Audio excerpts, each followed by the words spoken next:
Toute ma vie, j'ai entendu ce refrain, selon lequel l'Iran serait à seulement quelques semaines d'acquérir une arme nucléaire, qu'il faudrait bombarder ce pays de manière préventive pour les en empêcher. Mais nos propres agences de renseignement affirment que le programme nucléaire iranien a été arrêté en 2003 et n'a pas été relancé. C'est ce qu'elles ont déclaré le mois dernier. Donc, si l'Iran ne représente aucune menace réelle pour les États-Unis, pourquoi nous dit-on sans cesse le contraire? À quel pays l'Iran constitue-t-il réellement une menace? Et si nous entrions en guerre contre l'Iran, dans l'intérêt de qui cette guerre servirait-elle vraiment?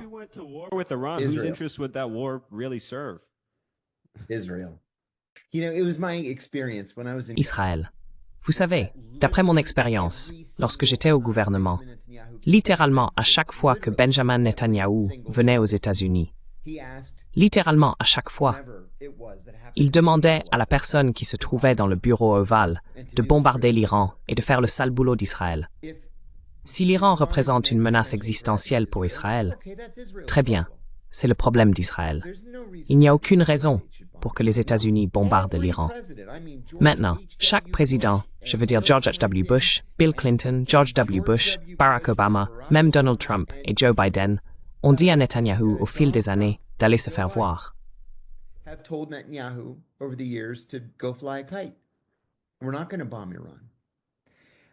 Nous n'allons pas bombarder l'Iran. Benjamin Netanyahou est venu ici il y a quelques semaines. C'était un samedi. Les visites le samedi sont inhabituelles. Mais il est venu parce qu'il y avait soi-disant une crise, une urgence. Il n'y en avait probablement pas. Il voulait simplement que nous pensions qu'il y en avait une. Et il vient ici et il dit qu'Israël dispose de renseignements selon lesquels l'Iran va commencer à bombarder Israël de façon imminente et que nous devons bombarder l'Iran pour les empêcher de bombarder Israël. Bon, nous n'avons pas de tels renseignements. Rien n'indique qu'il va y avoir une guerre entre Israël et l'Iran. Et en réalité, les Iraniens n'auraient rien à y gagner. Rien.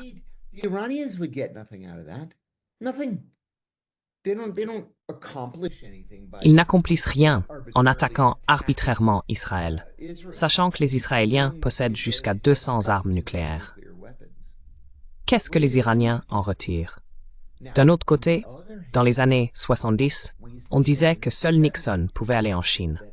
Cela signifiait que la seule façon d'obtenir la paix entre les États-Unis et la Chine, ou même simplement une normalisation des relations diplomatiques entre les deux pays, c'était que Richard Nixon, qui était le président le plus anticommuniste de l'histoire, le président le plus anti-chinois de l'histoire, tende la main aux Chinois et conclut cette paix. Et c'est exactement ce qui s'est passé.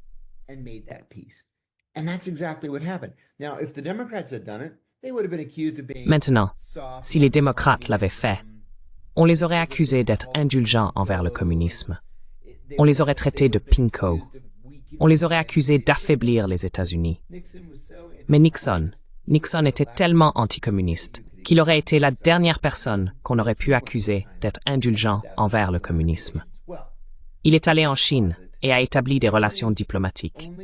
Eh bien, j'avancerais que seul Trump pourrait aller à Téhéran. Pas forcément littéralement, mais si quelqu'un doit faire la paix avec l'Iran, n'est-il pas logique que ce soit la personne la plus anti-Iran? Alors, que s'est-il passé? Il y a 2 samedis, Benjamin Netanyahou est venu aux États-Unis, visite d'urgence directement à la Maison-Blanche.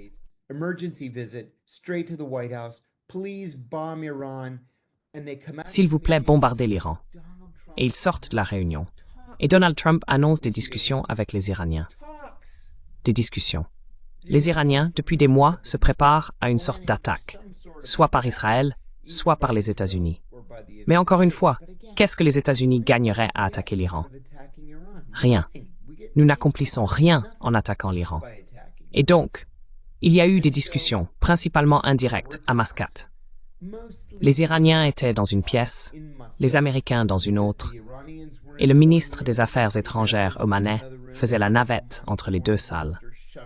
À la fin, il y a eu une séance photo où les 2 parties se sont réunies juste quelques minutes et ils ont échangé quelques mots. Mais cela constitue un contact direct.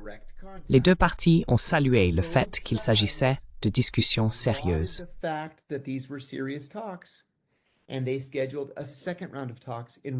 Et ils ont organisé un deuxième tour de discussion à Rome, qui a eu lieu ce samedi passé. Maintenant, le ministre des Affaires étrangères omanais s'est également envolé pour Rome, a fait la navette entre les deux salles, puis cette navette a été suivie de discussions directes. Le ministre iranien des Affaires étrangères a fait une déclaration par la suite. Je pense que c'était bien plus important que ce qu'a dit l'envoyé spécial américain. Le ministre iranien des Affaires étrangères a déclaré que la délégation iranienne avait été traitée avec respect et que les Américains n'avaient jamais évoqué la position israélienne. Donc, ce n'est pas comme si les Israéliens surveillaient nos négociations. Et maintenant, les deux parties ont déclaré qu'elles attendaient avec impatience le prochain tour de discussion. Eh bien, vous avez également soulevé un point important.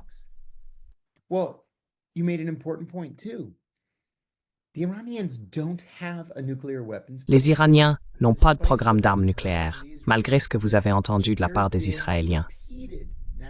Il y a eu à plusieurs reprises des estimations nationales du renseignement et des estimations nationales spéciales du renseignement émanant de la communauté du renseignement depuis 2003, dans lesquelles la conclusion des 18 membres de la communauté du renseignement américaine, pas seulement la CIA, tous les 18 membres, a été que les Iraniens ne cherchent pas à développer une arme nucléaire. Ils ne le font tout simplement pas. Et d'ailleurs, même s'ils le faisaient, ils n'ont pas de système de livraison. Donc, quelqu'un a menti. Je pense qu'il est clair que toutes ces années, c'est Benjamin Netanyahou. Et je pense qu'une guerre avec l'Iran n'est non seulement pas imminente, mais qu'en plus, pour la première fois en 46 ans, nous pourrions réellement assister à une percée dans les relations diplomatiques.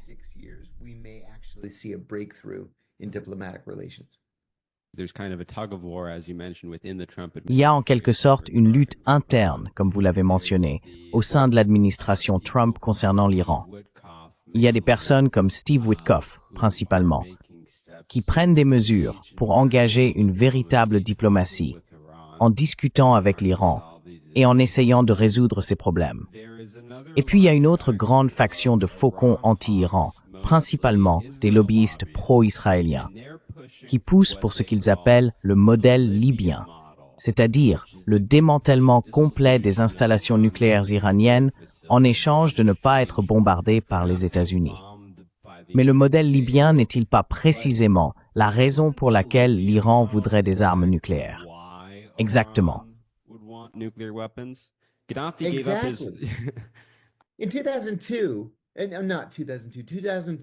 En 2002, non, en 2003, Steve Kappas, qui était le directeur adjoint de la CIA, en fait à l'époque il était directeur associé adjoint des opérations de la CIA, a effectué un voyage secret en Libye et a rencontré Muammar Kadhafi.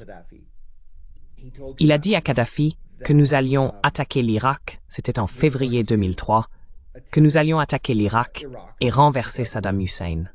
Et si Kadhafi ne voulait pas subir le même sort, il allait devoir remettre toutes ses armes de destruction massive. Et c'est exactement ce qu'il a fait. Et ensuite, nous l'avons renversé quand même. Donc ce n'est pas comme si le reste du monde était aveugle à la différence entre ce que les États-Unis disent et ce que les États-Unis font.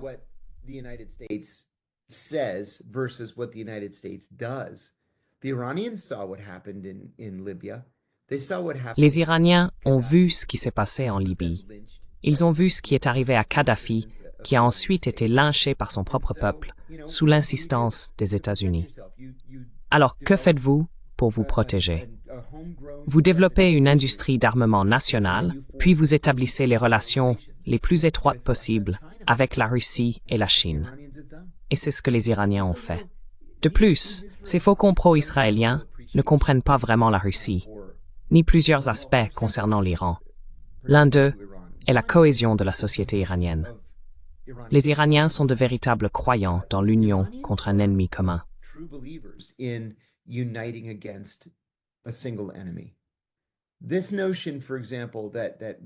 Cette idée, par exemple, que nous avons naïvement entretenue en 2002 et au début de 2003, à savoir que lorsque nous franchirions la frontière irakienne, le peuple irakien nous accueillerait avec des fleurs, était tellement absurde qu'elle en devenait risible. Mais des gens au sein de l'administration y croyaient. Eh bien, croire aujourd'hui qu'aussitôt que nous franchirons la frontière, qu'aussitôt que nous commencerons à bombarder l'Iran, les Iraniens nous accueilleront avec des fleurs et se mettront à genoux pour nous remercier de les avoir libérés de leurs dirigeants théocratiques. Ce n'est tout simplement pas vrai. Ce n'est pas le cas. Ils vont s'unir contre une armée d'invasion et ils vont nous combattre comme l'ont fait les Irakiens.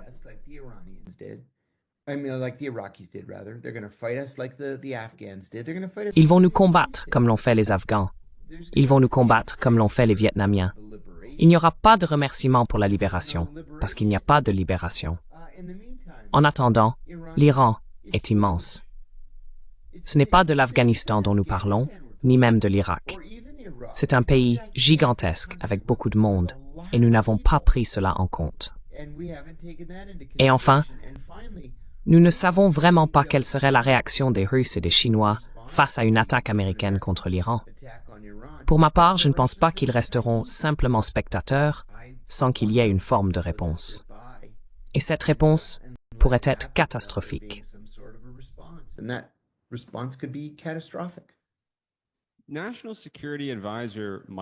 Le conseiller à la sécurité nationale, Mike Waltz, est une figure de proue du cabinet Trump qui pousse à cette guerre avec l'Iran.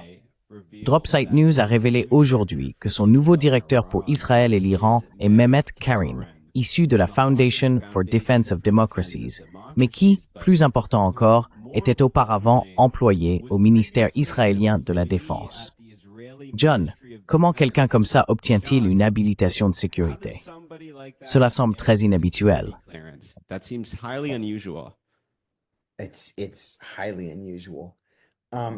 C'est extrêmement inhabituel. Et vous savez, c'est pas propre à Donald Trump, même si c'est inexcusable.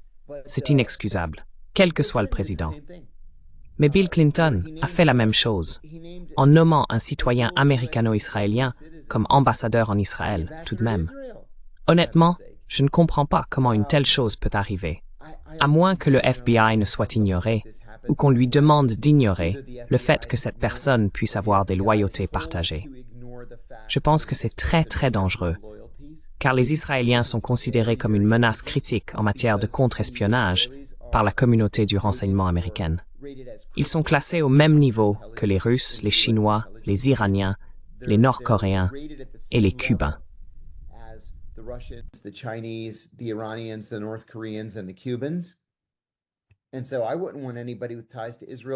Je ne voudrais donc pas que quiconque ayant des liens avec Israël soit impliqué de près ou de loin dans le Conseil de sécurité nationale.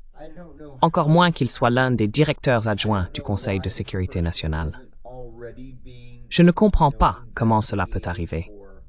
Je ne comprends pas pourquoi cette personne ne fait pas déjà l'objet d'une enquête pour espionnage ou pour une quelconque violation de la loi sur l'espionnage. Mais c'est la situation dans laquelle nous nous trouvons. Et je pense que les gens s'en sortent parce qu'il n'y a pas d'indignation publique. Pour moi, c'est une information majeure. Je l'ai aussi vu sur Dropseat. Là où je ne l'ai pas vu, c'est dans le New York Times, le Washington Post ou le Wall Street Journal. Et c'est, je pense, une partie du problème.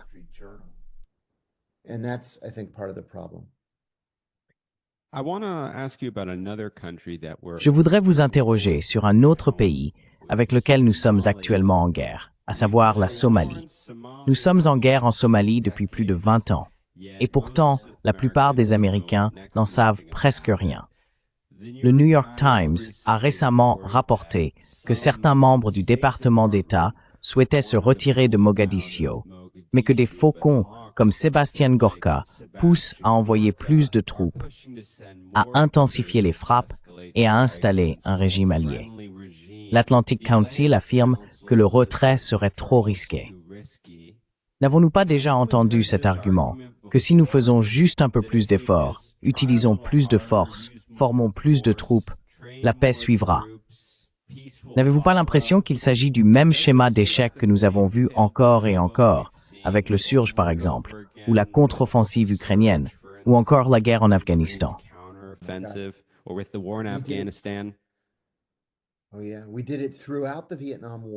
Oh oui, nous l'avons fait tout au long de la guerre du Vietnam. Nous l'avons fait en Afghanistan. Nous l'avons fait en Irak. Et cela échoue toujours. Toujours. Je suis allé en Somalie. C'est un État en faillite. Il n'y a pas de gouvernement en Somalie. La Somalie serait relativement facile à diviser parce que deux des provinces du Nord, le Somaliland et le Puntland, veulent devenir des pays indépendants. Le Somaliland a déclaré son indépendance. Personne ne l'a encore reconnu. Ils nous ont supplié de les reconnaître, mais nous ne l'avons pas fait. Mais, vous savez, voici un autre exemple où des gens comme Sebastian Gorka sont responsables d'une telle politique. Sebastian Gorka est l'un des adjoints au conseiller à la sécurité nationale, et c'est un homme qui n'a duré que 30 jours lors de la première administration Trump, parce qu'il n'a pas pu obtenir d'habilitation de sécurité.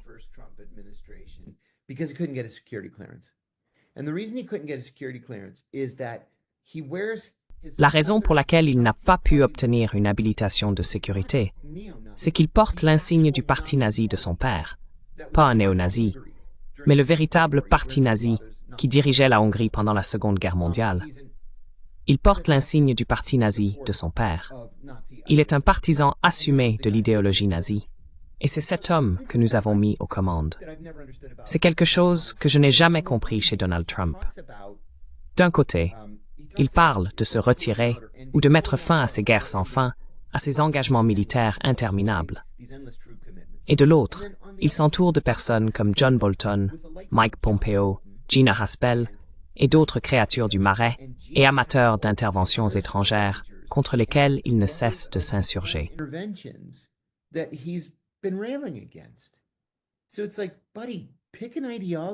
Donc c'est comme si, mec, choisis une idéologie et tiens-toi-y. Tu ne peux pas dire que tu es anti-guerre et ensuite t'entourer de personnes pro-guerre, comme Marco Rubio par exemple.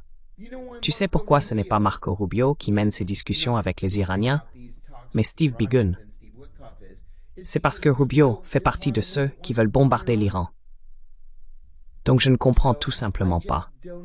Tu sais, si j'étais président, avoir fait partie de l'Atlantic Council serait un motif de disqualification pour servir au niveau fédéral. Ce ne serait pas, tu vois, un vivier de talent dans lequel j'irais puiser pour composer mon Conseil de sécurité nationale. Ce serait disqualifiant. Mais Donald Trump semble ne vraiment défendre rien d'autre que Donald Trump.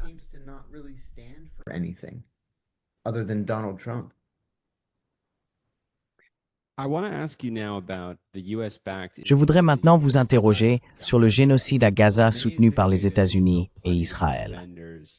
De façon étonnante, il y a encore de nombreux défenseurs. J'ai vu plusieurs soi-disant experts en terrorisme comme Max Abrams ou Douglas Murray expliquer pourquoi la guerre n'est pas seulement justifiée, mais aussi une approche efficace de la lutte antiterroriste.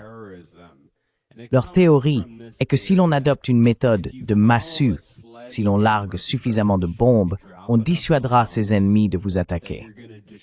Il ne serait pas nécessaire de résoudre les problèmes politiques ou de s'attaquer aux griefs qui ont provoqué le terrorisme à l'origine. Il suffirait de bombarder tout le monde, et c'est ainsi qu'on découragerait le terrorisme. En réalité, je ne pense pas qu'il soit nécessaire d'être expert en terrorisme ou en contre-terrorisme pour comprendre cela.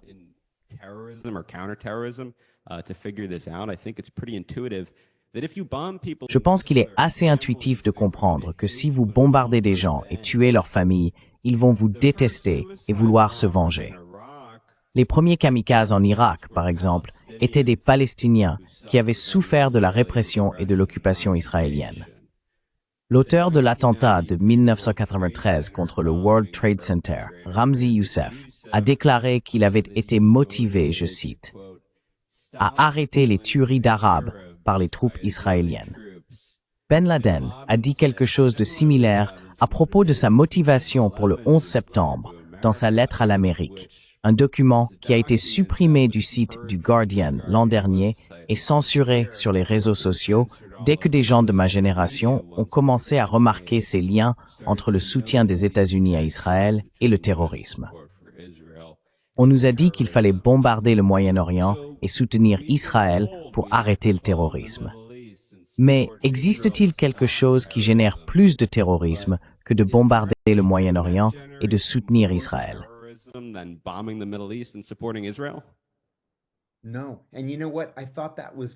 Non. Et vous savez quoi? Je pensais que cela était clair il y a une génération. Quand j'étais au Pakistan avec la CIA, j'étais le chef des opérations antiterroristes là-bas. Et sans exception, chacun des combattants d'Al-Qaïda que nous avons capturés sur le terrain racontait exactement la même histoire. En résumé, ils n'avaient aucun véritable grief contre les États-Unis. Ils n'auraient même pas pu situer les États-Unis sur une carte. Leur problème concernait la politique étrangère américaine en soutien à Israël.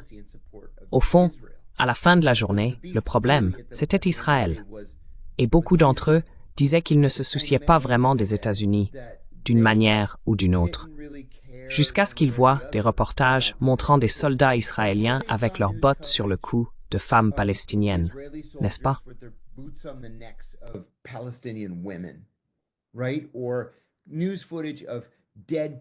Ou des images d'actualité montrant des enfants palestiniens morts à la suite des attaques israéliennes.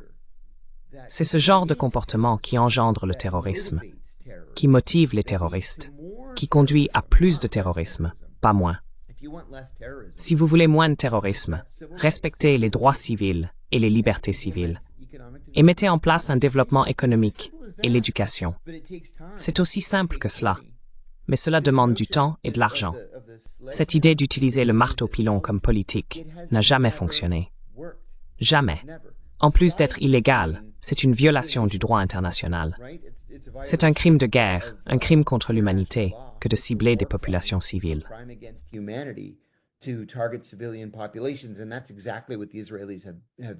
Et c'est exactement ce que font les Israéliens.